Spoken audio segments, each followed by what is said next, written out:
안녕하십니까. 4차 산업혁명 시대의 동남아시아 진출 전략에 대해서 설명을 하게 될 부경대학교의 이춘수 교수입니다. 이번 영상에서는 4차 산업혁명에 관련된 내용을 주로 해갖고 동남아시아 시장에 어떻게 진출할 것인가에 대해서 설명을 드리도록 하겠습니다. 저는 고려대학교에서 국제경영학 전공으로 경영학 박사학위를 받고 현재 부경대학교 경영대학 국제통상학부에서 국제경영학을 가르치고 있습니다. 그래서 한국경영학회라든지 한국무역학회에서 여러 가지 영문 저널지, 사례 연구 등의 편집위원을 역임을 했고, 현재는 이제 한국무역학회 부회장을 역임하고 있습니다. 주요 연구 관심 분야로는 연구 영역에 있어서 국제경영, 국제마케팅, 글로벌 소비자, 그다음 글로벌 기업 경쟁 전략, 중국, 아세안 지역 연구를 주로 관심을 갖고 하고 있고요. 자동차 산업이라든지 화장품, 신발 산업, 가전, IT, 관광, 투자 등 다양한 연구 대상을 하고 있고요. 제가 쓴 논문은 KCI에 관련돼 가지고 여러 가지 이제 연구 분야에 관련된 논문들을 여러분들이 이 사이트에서 필요한 것들을 찾아서 보실 수가 있는데요. 주요 관련 연구들을 좀 보자면은 한국 신발 기업의 해외 직접 투자 입지 특성에 관한 사례 연구라든지, 그다음에 이제 무역 네트워크 분석을 통해 무역 역량 강화 전략, 그다음에 요 근래에는 이제 FTA에 관련된 논문이라든지 부산 지역의 글로벌 도시 이미지를 어떻게 강화할지 이런 전략들을 스와트 AHP 분석 방법들을 활용해가지고 다양한 연구를 하고 있고요. 그다음에 이제 중국 지역의 여러 가지 이제 무역 규제 관련된 북한 관련된 내용들도 실증 연구들을 좀 해보고 있는 중에 있습니다. 그래서 이번 영상에서는 우리가 4차 산업혁명 시대에 동남아 지역에 어떤 새로운 전략 기회를 찾을 수 있는지를 보시면은, 위기다 하면은 위험과 기회를 얘기하고 있고요. 이런 새로운 기회를 획득하기 위해서는 제4차 산업혁명 시대의 특징들을 좀 알아보고요. 4차 산업혁명 시대와 미래에 어떤 산업이 있는지, 그 다음에 아세안 지역의 ICT 관련된 현황 자료를 좀 보고요. 그 다음에 아세안 지역의 지역 자유무역 협정, 그 다음에 이제 베트남에 어떻게 진출할 것인지, 진출 전략들에 대해서 전자상거래라든지 ICT 위주로 설명을 좀 드려보도록 하겠습니다. 지금은 이제 뉴 노멀 시대에 제4차 산업혁명 시대에 맞이하여 갖고 새로운 기회들이 많이 발생을 하고 있고, 이러한 새로운 기회들은 코로나 블랙스완이 더 가속화를 시켰죠. 그래서 아세안 지역에 우리가 어떤 새로운 전략을 가지고 진출을 해야 될 것인지를 늘 고민을 해봐야 되는데, 이러한 내용들에 대해서 이번 시간에 한번 같이 고민을 해보도록 하죠. 제4차 산업시대의 혁명시대의 특징이라고 하면은 모든 것이 연결되고 보다 지능적인 사회로 진화한다. 다보스 포럼에서 벌써 6, 7년 전에 이렇게 나와 있고요. 2차 산업혁명 시기 18세기에는 증기기관 기반의 기계화 혁명이다 이렇게 말씀을 드릴 수가 있고, 제2차 산업혁명은 19에서 20세기 초에 전기에너지 기반의 대량 생산 혁명이다. 3차 산업은 20세기 후반에 컴퓨터와 인터넷 기반의 지식정보 혁명이다 이렇게 얘기를 할 수가 있고, 제4차 산업혁명은 지식혁명 기반으로 해가지고 지능과 정보가 합쳐진 지능정보 기술이다. 그래서 AI라든지 소프트웨어, 빅데이터, 사물인터넷, 클라우드 서비스 등이 활용이 되고 제4차 산업혁명으로 넘어가고 있다 이렇게 특징을 갖고 있고요. 그래서 4차 산업혁명 시대에는 초연결성, 초융합성, 초지능화 이런 것들을 통해 가지고 빅데이터라든지 인공지능, 사물인터넷, 사이버 물리 시스템 이런 것들이 이제 4차 산업혁명을 이끄는 주요 동력원이다 이렇게 말씀을 드릴 수가 있어요. 그래서 한국의 중소기업이 중견기업 그리고 강소기업으로 성장하기 위해서는 역발상 아이디어와 차별화 그리고 참신한 아이디어 등이 필요하고, 이런 것들은 플랫폼 미디어의 활용 및 이용이 필요한 상황이다 이렇게 말씀을 드릴 수가 있고요. 4차 산업혁명 시대에 있어서의 미래 산업은 보시면은 우리가 이제 10가지를 이렇게 제시를 하고 있는데 안종배 교수님께서 미래사회 메가 트렌드라는 자료 보시면은 기후 에너지 관련된 산업, 건강, 의료, 바이오 산업, 교육 관련된 산업, 비대면이라고 줌이라든지 인터넷 수업, 강의, 회의, 화상 교육 이런 것들이 이제 과학을 나타내고 있죠. 그 다음에 3D 프린팅 산업, 인공지능 산업, 그다음 사물 인터넷 산업, 빅데이터 산업, 미래 자동차, 자율주행 자동차, 전기 자동차, 로봇 산업, 실감 콘텐츠, 가상현실, 증강현실, 메타버스 이런 내용들이 미래의 주요 성장 10대 산업이다 얘기를 할 수가 있고 이런 것들은 이제 우리하고 직간접적으로 영향을 받고 미래에 그 다가올 기술들이다, 산업들이다 이렇게 말씀을 드릴 수가 있습니다.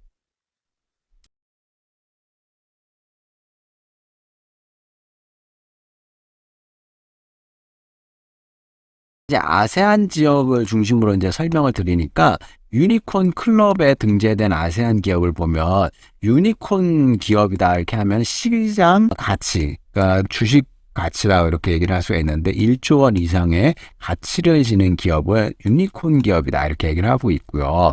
아세안 지역에 특히 인도네시아라든지 필리핀, 싱가포르를 기반으로 해가지고 아세안 그 지역의 기업들이 많은데 동남아의 지역의 아마존이라고 불리는 전자상거래 업체 루칼라박이라는 데가 있고요.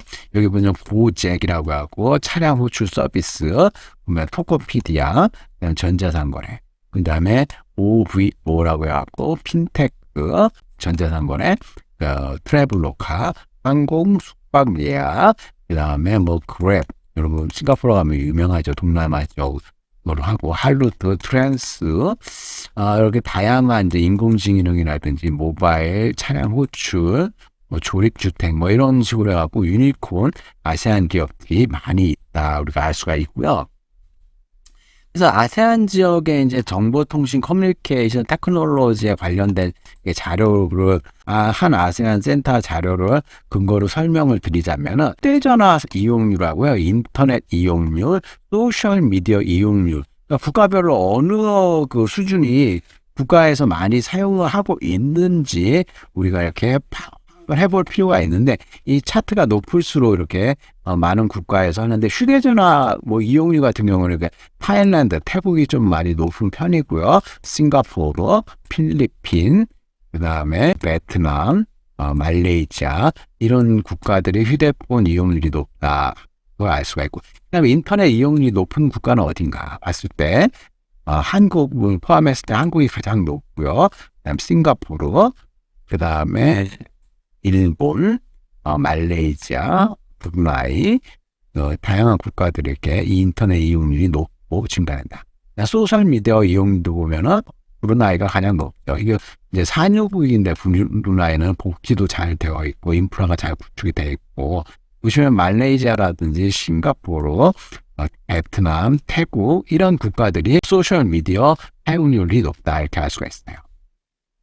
다음으로 이제 모바일 그 상거래 및 모바일 금융은 어디서 이제 어느 국가가 많이 하고 있는지 이런 것들을 통해 갖고 우리가 핀테크를 많이 활용할 수 있는 국가는 어디인지를 우리가 파악을 해볼 수가 있고 적극적으로 진출해야 될 국가를 알 수가 있다 이거죠. 보시면 인도네시아가 굉장히 모바일 상거래 및 모바일 금융을 많이 하는 거를 알 수가 있고요. 다음으로 그 타일랜드, 태국이라든지 그다음에 필리핀, 말레이시아 이런 순으로 오는 거를 알 수가 있어요.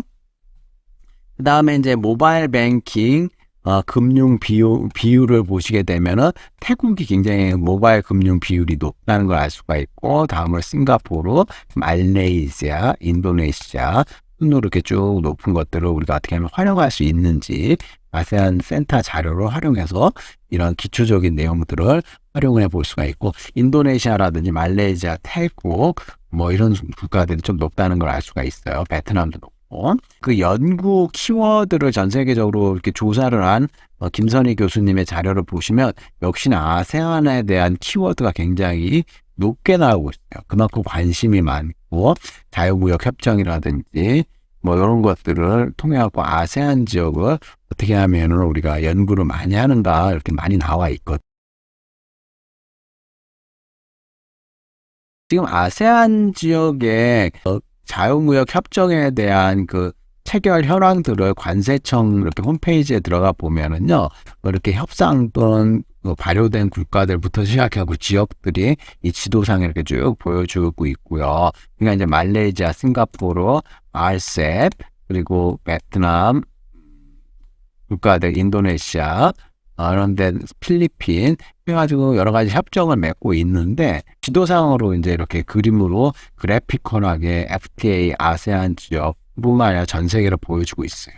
그래서 이걸 이제 표로 이렇게 2021년 1월 기준으로 해서 보시면 아세안 지역만 따로 뽑으면 싱가포르, 그다음에 아세안 10개국에 관련된 협정들, 그다음에 베트남, 인도네시아, 필리핀, 그다음에 말레이시아, 캄보디아 이런 다양한 국가들이 우리나라 개별적으로 아니면은 통합적으로 이렇게 FTA를 타결을 해가지고 서로 관세율을 낮추고 투자 교육을 확대하려고 노력을 하고 있는데 이번에 그 RCEP이 발효가 됨으로써 아세안 10개국뿐만 아니라 호주, 뉴질랜드, 일본까지 포함을 하게 됐죠. 여기 보시면 매일경제신문에 발효가 됐어요. 각 국가별로. 그래서 이제 역내 포괄적 경제 동반자 협정 RCEP에 대해서 얘기하는데 5조 달러 무역 시장이 열렸다. 이렇게 얘기를 하고 있어요. 그래서 보시면은 이제 이 기사 자료를 보면은 그 RCEP에는 인구가 22억 6천만 명, 전 세계 인구의 30%. 그다음 명목 GDP의 합이 26조 3천억 달러. 그다음에 무역 규모가 5조 4천억 달러, 전 세계 교역의 29%. 그다음에 경제적 효과는 실질 GDP가 0.14에서 0.51% 성장할 것이다. 이렇게 얘기를 하고 있어요. 그래서 이제 참가국을 보시게 되면은 비아세안 국가로는 한국, 중국, 일본, 호주, 뉴질랜드, 아세안 10개 국가로는 라오스, 말레이시아, 미얀마, 베트남, 브루나이, 싱가포르, 인도네시아, 캄보디아, 태국, 필리핀이 있어. 무역 적자를 규모를 축소시키는 데 있어서 그 RCEP이 큰 역할을 할 것이고요. 그래서 이제 상품 무역에 있어서 한 아세안은 최대 94.5%, 한일은 83%, 한국과 중국, 호주, 뉴질랜드까지 관세 철폐 적용을 하게 되면은 다양한 원자재 가격 급등에 따른 휘청이는 무역 지수가 적자 지수가 개선이 될 수 있을 것이다. 이렇게 얘기를 하고 있고요. RCEP에 이제 참여하는 국가들은 관세율을 큰 폭으로 낮출 수가 있다. 그래서 지금 호주, 뉴질랜드, 중국, 일본, 한국 해갖고 아세안 10국가 해가지고 RCEP이 이제 본격적으로 우리가 잘 어떻게 활용을 하느냐가 중요한 이슈가 되겠죠. 이제 다양한 아세안 국가가 있는데 그 중에서도 베트남이 이제 디지털 경제를 어떻게 활용을 해가지고 성장을 하려고 준비를 많이 하고 있어요. 그래서 베트남 정부에는 2025년까지 디지털 경제 비중을 GDP의 20%까지 끌어올리고 부문별로 최소 10% 이상을 차지하고 연간 노동 생산성을 7% 향상을 목표로 하고 있죠. 그 외에도 ICT 발전 지수 및 글로벌 경쟁력 지수에서 52, 글로벌 혁신 35위 안에 드는 것을 목표로 하고 있고요. 4G라든지 5G 네트워크 인프라 구축이라든지 스마트폰 보급화, 인구의 80% 이상 전자 결제 사용 등의 주력적으로 정책을 펼칠 것으로 기대가 되고요. 그래서 이제 베트남 정부는 강력한 디지털 경제 구축에 대한 의지를 가지고 있고요. 디지털 경제 생태계 구축을 위해서 노력을 많이 하고 있다. 따라서 IT 및 데이터 분야 전문가가 많이 수요가 필요할 것이다. 이렇게 코트라에서는 주장을 하고 있어요. 베트남 정보통신 분야에 있어서 ICT 산업에 특히 전자상거래는 구글과 테마섹의 보고서에 따르면 인터넷 경제 규모가 120억 달러였어요. 베트남이. 그다음에 환율 치면은 뭐 1,200억 곱하면 그 금액이 나오겠죠. 그래서 이제 전자상거래 규모가 약 50억 달러 규모고 베트남은 전자상거래 부문에서 동남아에서 가장 빠르게 성장하고 있는 시장으로 2025년에 230억 달러 규모로 성장할 것이다. 이렇게 전망을 하고 있고요. 다양한 그 대중적인 인기를 얻는 기업들이 이렇게 많이 있다. 이렇게 얘기를 할 수가 있고요. 많은 기업들이 이제 참여를 하기 위해서 노력을 하고 있고, 이런 현지 기업들은 이제 아주 전문적인 내용들이라 가지고 이런 기업이 있다 정도만 알아두시면 될 것 같아요.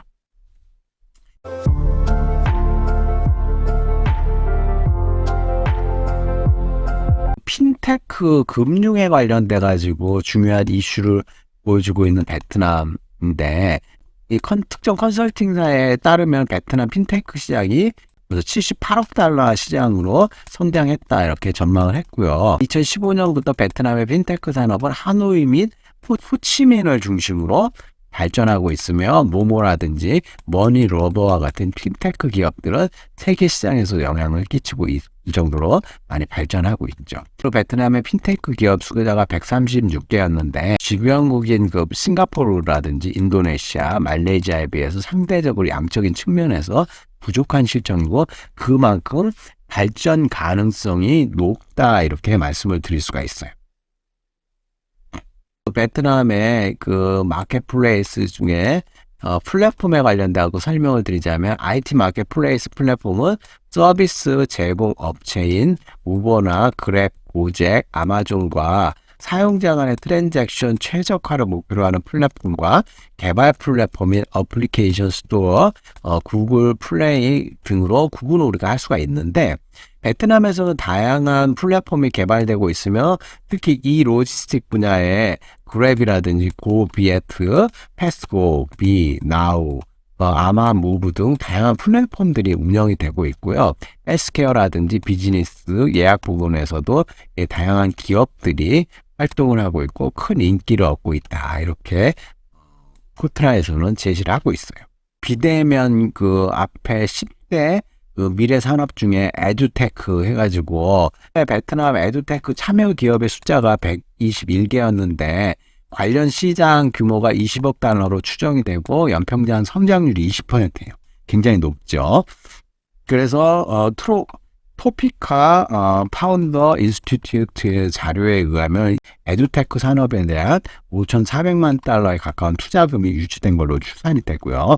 베트남 스타트업 기업들의 가장 수익성 높은 분야는 핀테크, 전자상거래, 여행, 물류, 에듀테크 포함해갖고 5순위 안에 뽑힌다. 그래서 이제 우리가 교육 관련된 에듀테크에 대한 투자와 관리 이런 것들을 집중적으로 해볼 필요가 있다 이렇게 말씀을 드릴 수가 있고요. 그 한국 베트남 간 추진되는 스마트 시티라든지 ICT 인프라 구축 관련된 프로젝트를 어떻게 활용해갖고 해당 분야의 솔루션과 소프트웨어 장비 관련돼갖고 중소, 중견 기업의 진출 방안들을 우리가 고려해둘 필요가 있다 이렇게 말씀을 드리는데 지금 AI 분야에 있어서는 베트남 과학기술부에서는 한국로봇학회와 MOU 양해각서를 체결하고 향후 공동 프로젝트의 수행이라든지 기술 이전, 인적 교류 등을 운행해서 한 베트남 간 인공지능 교류가 활성화되도록 노력을 하고 있어요. 그 다음에 스마트 팩토리 관련돼갖고 베트남 정부는 생산 효율성을 제고하기 위해 스마트 팩토리 관련 산업을 집중 육성 중에 있으며 국가혁신위원회의 우선 발전 분야로도 선정이 됐고 지금 삼성전자라든지 LG전자라든지 베트남에 이제 진출하는 한국 기업들이 이 스마트 팩토리를 통해 갖고 공장을 관리를 하고 있죠. 그다음에 스마트 시티 베트남 정부는 ICT 활용도가 높은 다낭, 호치민, 하노이 등의 스마트 시티 개발을 추진 중이고 다양한 스마트 시티 발전 전략을 공포한 상태다. 스마트 시티는 여러 가지 그 전기 사용 효율성이라든지 교통 인프라 여러 가지 이제 비용 효율을 높이는 도시다 이렇게 얘기를 할 수가 있죠.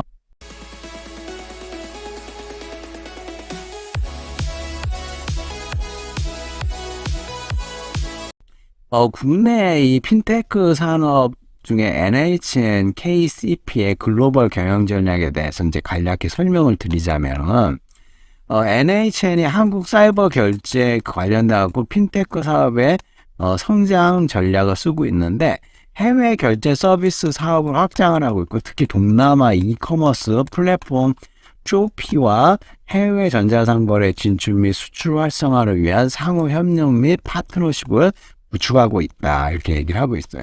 그래서 양해각서를 통해서 해외 사업 진출을 희망하는 KCP 가맹점들의 쇼피의 신규 서비스 원스톱 동남아 3개국 진출 패키지를 우리가 어떻게 활용을 할 것인지, 그다음 한번 입점 신청으로 싱가포르, 말레이시아, 필리핀, 베트남 마켓 등 동시 진출이 가능하죠.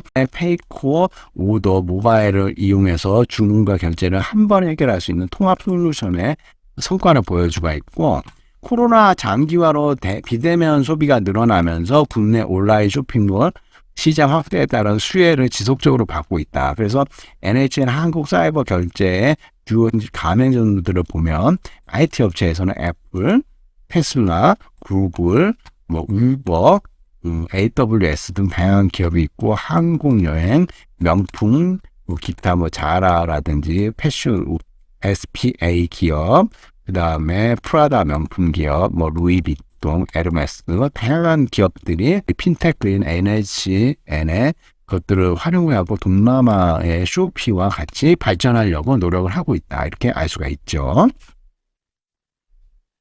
그래서 우리나라가 아세안 지역을 전체적으로 다 진출하는 것도 중요하지만, 특히 베트남 진출을 하기 위해서는 코트라에서는 한국 기업의 대베트남 투자 진출 가속화에 따라 양국 간 상생 협력 관계를 강화하는 게 중요하다. 이렇게 얘기하고 있고요.